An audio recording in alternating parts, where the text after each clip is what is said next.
Ladies and gentlemen, we are revisiting a story that we've talked about a couple of times. There's a small update with this particular story. Not only are we going to talk about that demonoid looking individual, both of those idiots that y'all see on my screen that look like they came out of an episode of Terminator Rise of the Machines. I want to bring this story up not only to continue to advocate for justice for our babies, that beautiful baby right there by the name of Kamille Cupcake McKinney. We still have a lot of unanswered questions, but it's just so much wrong with this particular story. Now, let me back that photo up for a moment. 2 Alabama suspects have been indicted for the kidnapping and death of 3-year-old Kamille Cupcake McKinney, who was found murdered in 2019. And some of you guys already saw our particular commentary on that video. If you haven't seen it, you might want to take a look at it. I thought what we said was pretty poignant and powerful. Sorry, I missaid that.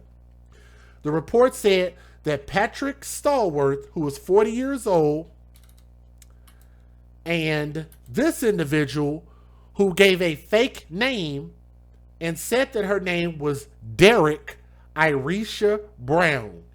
Derek is a man's name. I know it's not really synonymous with women. That's a boy's name. Derek Irisha Brown, 30 years old. That is not her real name. Her real name is actually... Guys, I had to spend like 10 minutes listening to this just for her to stop saying the MF word to just say Quintessa Jackson. I'm so sorry for that. I would try to cut this out on the replay. Sorry about that. Okay. Let's get back to our story. My goodness. Okay. Her name is not Derek Irisha Brown. Her real name is Quintessa Jackson. Damn, I'm so sorry it took that long just to get that. Roughly about 30 years old, but we don't even know if that's true. But they were both indicted on capital murder during a kidnapping and capital murder charge of a child under the age of 14, of 14 charges. They're also facing federal charges of kidnapping and conspiracy to kidnap a minor. Now, as reported by the news, Stallworth and Brown or Jackson in this case, Stallworth and Quintessa Jackson, aka Derek Irisha Brown, are accused of abducting Cupcake McKinney from a birthday party at the Tom Brown Village public housing community in Birmingham on October the 12th of 2019. Witnesses claim a man handing out candy was spotted putting Kamille barefoot in his car. The toddler was thrown lifeless in a dumpster at the Woodside condominiums in Center Point, where Stallworth and Derek Irisha Brown, aka Quintessa Jackson, lived. The baby Kamille, her body was later discovered at the Santec Waste Services landfill in Gardendale on October 22nd of 2019. An examination revealed that baby Cupcake died shortly after her abduction from asphyxiation by suffocation. The toddler had toxic levels of methamphetamine and trazodone, an antidepressant, in her system. Stallworth reportedly had a prescription for trazodone, but claimed Brown was stealing his pills and taking them with meth. According to court testimony, #NotMyWords, Stallworth, the man, produced an energy drink and a pill for erectile dysfunction at a local convenience store on the night of baby Cupcake's abduction. Brown's lawyers claimed that Stallworth's DNA was recovered from under McKinney's fingernails, but hers was not. However, a plastic mattress covering seized from the couple's apartment was said to have blood belonging to Stallworth, Brown, and McKinney. This is part of the update. Stallworth reportedly alleged he entered his apartment and found Brown and Brown with McKinney. He said Brown asked him to sexually assault the child, but he refused. Conversely, Quintessa Jackson, aka Brown, said she witnessed Stallworth sexually assault the toddler, baby Cupcake. Both suspects allegedly turned on each other when questioned by investigators. Prosecutors said the state of McKinney's body made it impossible to determine whether she suffered any sexual trauma. Stallworth was also charged with multiple counts of child porn after investigators reportedly found photos of young girls on his phone. But it's funny how people are out here harassing people and chasing YouTubers around talking about how people are pedophiles and sickos when you got people like this around, but they won't chase them around and harass them and expose them. Isn't that something? Isn't that something? Authorities said the images did not depict baby Cupcake. Brown has pending kidnapping charges for a 2018 incident involving her 3 children and the Department of Human Services. Reported that Brown had lost custody of her 3 children for putting them in a clothes dryer as punishment. Boy. It's really hard to be that damn stupid, but apparently these 2 idiots are that damn stupid.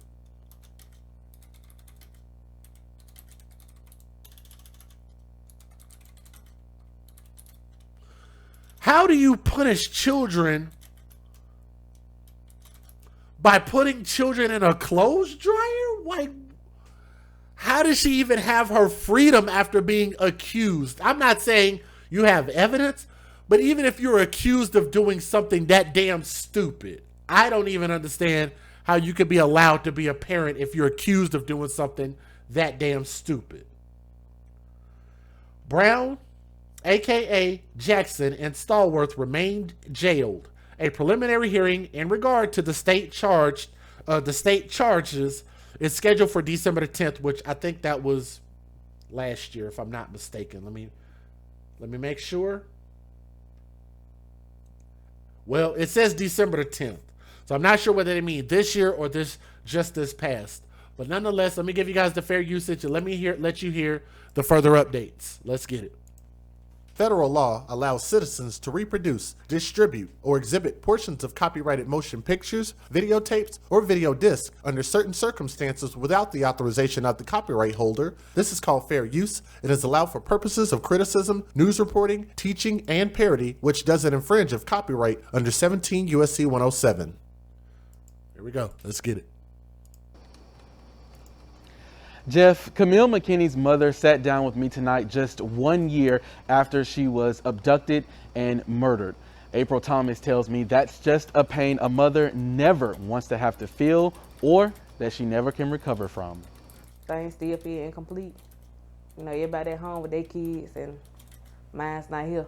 April Thomas remembers the night, October 12th, 2019. So every day I had to wake up and I had to face that my life is different forever. The lady that y'all just saw, that was the biological mother. So every day That's the biological mom of Cupcake. I had to wake up and I had to face that my life is different forever. It's the day she learned her daughter Kamille McKinney had been abducted from the Tom Brown community while attending a birthday party. It ain't easy because that was somewhere where me and my kids was comfortable going. Thomas says Kamille would have turned 4 years old this year with a bright future ahead. Should be starting pre-K.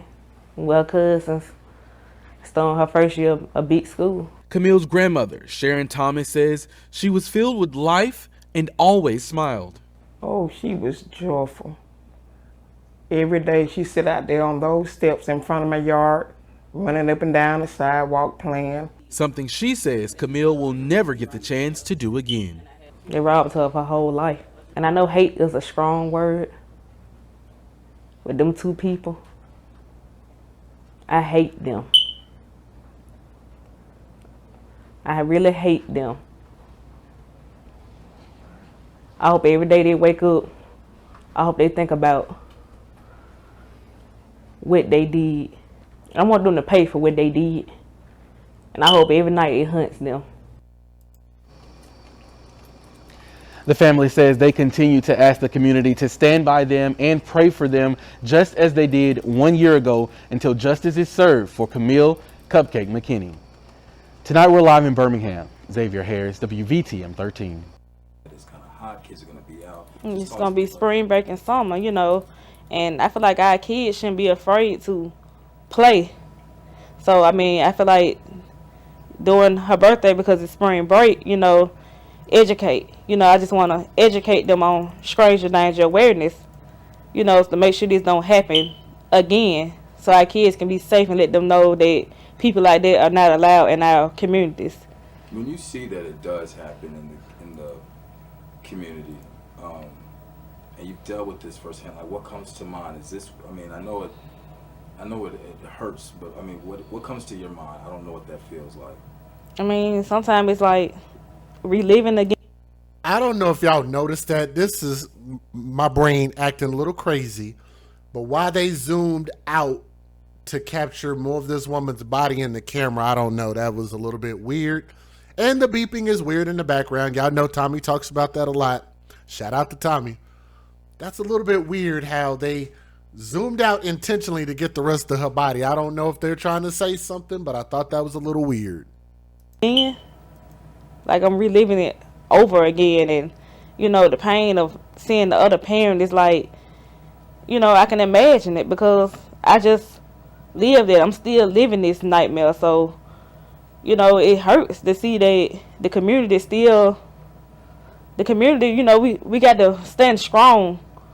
And the only way we can fix this is if we get together and we do it ourselves.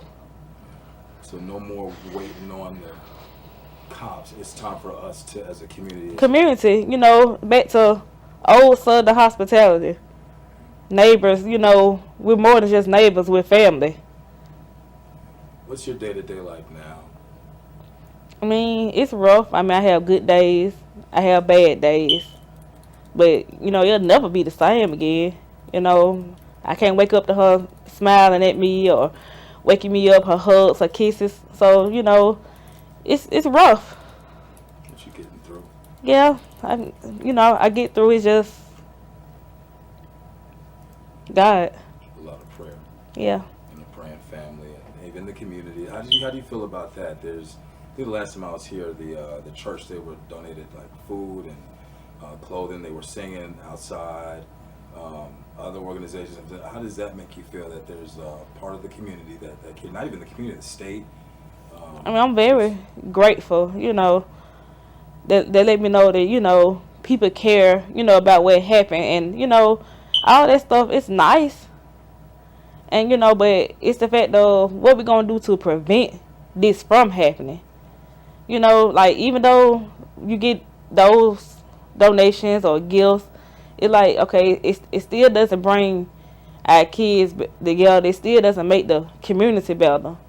So it's like, I'd rather see more events towards trying to push things to be better, education for our children, or fun, safe events for our kids to be able to go to and enjoy themselves without someone being shot or kidnapped or hurt. Yeah. Enough is enough. I think that's a shame, the fact that you even have to specify that I wish my kids could go to a party without being shot and kidnapped. And I want y'all to remember, everybody that's involved in this particular story, they say it's the white man that I should fear, but guess who it is doing all of the killing here? This is black on black. Isn't that something? We talk about how Trump was the worst thing in the world and the Democrats and Republicans and blah, blah, blah. No, it's your family, it's your friends, it's your cousins, it's your neighbors, it's your community, it's your cities. It's people that look just like you who are doing all the harmful things to you. We need to start pointing the finger at ourselves, which is why we do what we do. The source of our issues don't lie in government. Most of our problems can be solved internally. Simple things. Solve the problems at home first. Anyway, let's move on. Kamille will live with this department until the end of time. It's been nearly 1 year since Kamille Cupcake McKinney was kidnapped from a birthday party in Birmingham. The 3-year-old's remains were found 10 days later in a dumpster. Truly a terrible day. The nation watched this case unfold as many right here in Birmingham reckoned with the reality that something so terrible had happened in our own city. CBS 42's Malik Rankin joins us live tonight as we remember Cupcake and have updates on this case 1 year later. Malik. Good evening, Jack and Sherry. It was here at Tom Brown Village that Kamille Cupcake McKinney was kidnapped. And just down the road, the Birmingham Police Department had a command center set up to coordinate investigation efforts on this case. Today, nearly a year later, I spoke with Birmingham Police Chief Patrick Smith on all of the work that went into this case. There were officers and detectives on this department who just would not go home during that 10-day period. Birmingham Police Chief Patrick Smith says his department exhausted every resource in the search for Kamille Cupcake McKinney. Everyone held on to hope until the very last minute. Everyone held on to hope that we would be able to bring her home safely and we would be able to reunite her with her family. On October 22nd, Cupcake's remains were found in a Jefferson County dumpster. Oh my gosh, I dropped to my knees. Jasmine Deloach helped the family in the search for their daughter. She was here in Tom Brown Village every day until Cupcake was found. You know, in my heart, I felt like we were gonna find that baby, but you know, unfortunately, there are some evil people in this world. Patrick Stallworth and Derek Brown were arrested and charged with capital murder. If convicted, the two are facing the death penalty. A preliminary hearing has been held. The next step is presenting the case to a grand jury. It's still yet to be scheduled because of COVID-19. That has kind of impacted the time frame. As Cupcake's family waits for this closure, Birmingham continues to stand behind them. We all still feel the impact of her loss and that it's very heartbreaking and devastating to us.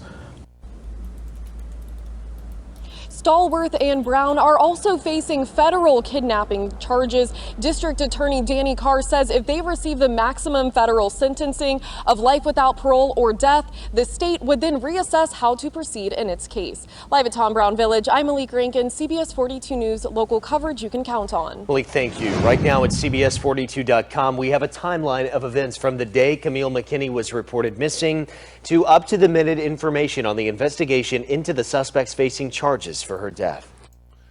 So you guys can actually follow their website in order, like if you guys need to look at older videos and kind of follow the timeline, that's probably the best place to do it. Here's the last video and then I'll give my closing thoughts. When I miss her, I can look back on it and it's just there, just to memorize her. A teddy bear, a bow, a pocket-sized picture is all that's left of Kamille Cupcake McKinney, a small memorial for her 1 year later. It's very hard, but me having faith and believing in the Lord, I know she's up there in the Lord's arms. Kamille's mother, April Thomas, says just driving past the Tom Brown community is difficult. Because it's a constant reminder, and then, you know, I still have my cousin and her kids still live there. So sometimes it's very frustrating. She says Kamille's death has even taken a toll on her older brother. It kind of hurts seeing your child want to stay in all the time because he's afraid that something might happen again. Thomas says the 10-day search for Kamille brought this community and the entire city together. Now, while she says she's thankful her little girl could do that, I mean, I'm selfish because her life's still gone. I mean, she ain't here with me. over the past year, Thomas says she's constantly battled with guilt, thinking if she would have done things differently, her child may still be here. Sometimes I ask myself, what if I would have dropped my cousin off and went on home? Or what if we would have left a lot earlier? Thomas says Kamille loved to learn and draw and look forward to starting school. Now she won't be storing it because they robbed her of it. They robbed her of her whole life. And I know hate is a strong word. With them two people, I hate them. In Birmingham, Xavier Harris, WVTM 13. Let me say this. Given my closing thoughts, there's still a lot with this particular story, with this baby. There's a lot of stuff that we still don't know. We don't know why. But what I do hope in court is that they will release all of that information, make it available to the public so we can know exactly what happened. And even we could even arm ourselves with information of how to prevent these type of things from happening. Because like I say, I don't want to just present sad stories on this channel. That's not our point. Our point as the AFC, the Advocates for Children, you guys can see them there in the chat and in the comment section, that what we want to do is we want to impact real change in real life, and we want to make a difference that people can see and make a difference in individual people's lives. We want to prevent these situations from happening, educate people and arm people with information so that way we can start to save our youth. It's like I say, we're going to be the only voice that they have. There's nobody else that can speak for them. We got to be able to speak for them because they can't speak for themselves nor defend themselves. The parents have to be the ones, the family members have to be the ones, the neighbors, people around the city, people around the world have to be the ones to speak and speak for these babies and protect these babies. What happened to this little girl was senseless, and it seemed like it happened from two people that were deviants in life. They were sexually having some weird shit going on. But guys, this type of thing is happening really, really rampant in our world. Like, I think that they said there's like tens of thousands of kids that are being abducted every single day, every single minute. And like I say, we have to start opening our eyes and seeing things. So if we see something, we have to say something, because there's absolutely no way that we can have that many kids disappearing. I believe that the reason that this is happening is because we're turning a blind eye to this, and we're hoping to continue to bring awareness so that we can start to pay attention to these things, okay? But I want to say, give a shout out to the mother and the father in this situation, and I hope that they can get some justice against those people that stole that baby, because I believe that she deserved an opportunity to grow up and become something great, and she had a very, very bright smile. So to that individual, let me make sure I can say his name. Patrick Stallworth, 40 years old. Derek Irisha Brown, a.k.a. Quintessa Jackson. I hope that they use both of those names while she's in court, so that way we can make sure that we know that they got the right person. To Baby Cupcake, Kamille McKinney, young princess. Let me get this woman's face off my screen.